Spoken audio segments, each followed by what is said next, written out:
À Sillé-le-Guillaume, la fin du balai des camions se précise. Le conseil départemental envisage différentes options pour créer une voie de contournement et sécuriser le centre-ville. L'une d'entre elles, privilégiée à ce stade, passe devant ce camping situé dans le village voisin du Grès. Pour la propriétaire, la décision scellerait le sort de son activité.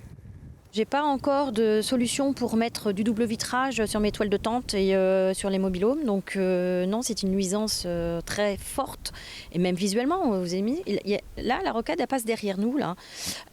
J'ai la piscine qui est là également. Donc les gens, ils vont dans leur transat avec la vue sur les camions. Pour des gens qui viennent ici pour profiter des randonnées et du site de Sillé-Plage, c'est la fermeture du camping tout simplement.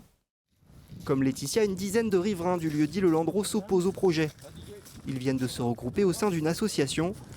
Parmi eux, Didier, qui habite tout près de la route où pourrait passer la future rocade.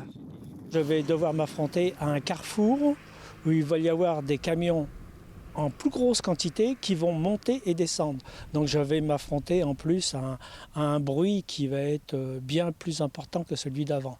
Puisque dans ce virage qui est en pente, il y a des camions qui vont freiner pour descendre et qui vont accélérer pour monter à 10 mètres de chez moi. L'association tente donc de porter sa voix auprès des élus pour qu'un autre tracé soit retenu. On comprend que Sillé-le-Guillaume veuille diminuer le flux de circulation des poids lourds dans son centre-ville, mais c'est pas normal de condamner des activités économiques pour autant. Il faut trouver un compromis, donc on veut voir avec eux pour une solution qui mette tout le monde d'accord. Le coût global du projet de rocade est estimé à 18 millions d'euros. D'après un conseiller départemental joint par téléphone, le tracé définitif n'est pas encore arrêté. Une concertation avec les municipalités concernées est toujours en cours.